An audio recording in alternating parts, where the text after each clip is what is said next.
Duane Skydog Allman was certainly one of the greatest guitarists of his era.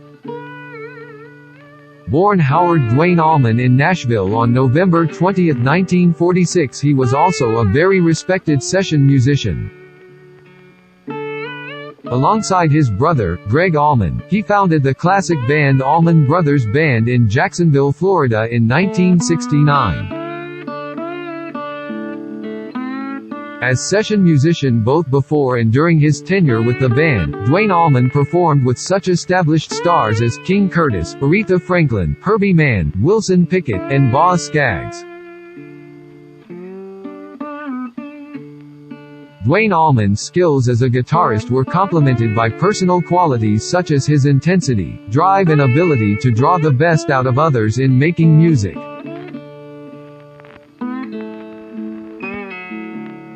Duane Allman was the elder son of Willis Allman and Geraldine Allman. His brother, Gregg, was born on December 8, 1947. On December 26, 1949, when the family was living near Norfolk, Virginia, Willis Allman was murdered. To retrain as an accountant, Geraldine sent Duane and Gregg to Castle Heights Military Academy in Lebanon, Tennessee, which they both disliked intensely. In 1957, the family moved to Daytona Beach, Florida, where the boys attended Seabreeze High School. The boys returned to Nashville to spend summers with their grandmother, and their Gregg learned guitar basics from a neighbor. The boys became musically inspired by a rhythm and blues concert where they saw blues guitar legend B.B. King perform. Duane began to learn to play slide guitar on his birthday in 1968. He was recovering from an injury to his left elbow, caused in a fall from a horse. Gregg brought him a birthday present, the debut album by Taj Mahal, and a bottle of Coricidin pills. Duane had poured the pills out of the Coricidin bottle, washed off the label and was using it as a slide to play along with the album track Statesboro Blues. The song became a part of the Allman Brothers Band's repertoire, and Duane's slide guitar became crucial to their sound.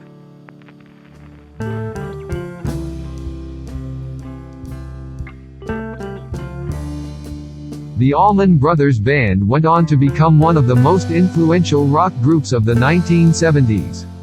Their debut album, The Allman Brothers Band, was recorded in New York in September 1969 and released a few months later.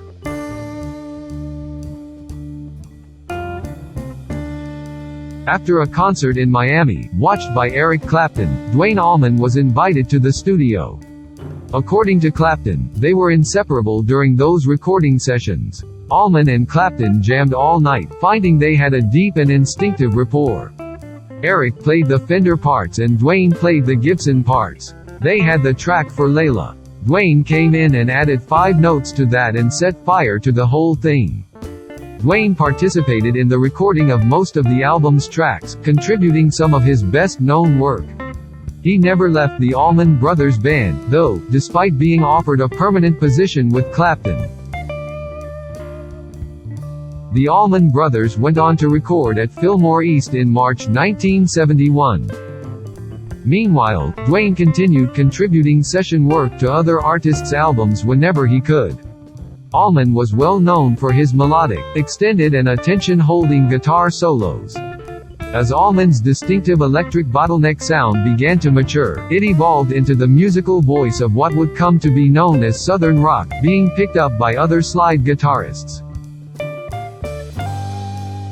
Duane Allman was killed in a motorcycle crash shortly after the release and initial success of At Fillmore East. On October 29, 1971, while the band was on a break from touring and recording, Duane had been visiting the band's big house to wish Linda Oakley a happy birthday. Shortly after leaving the house, he swerved to avoid a truck which was moving in the same direction.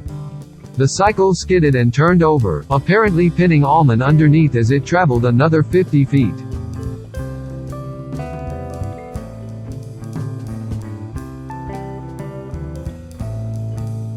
Allman's funeral service was held on Monday, November 1, 1971, at Snow's Memorial Chapel in Macon, Georgia. In the chapel, packed with family and friends, many of the musicians who had been part of Allman's life were in attendance to mourn his death.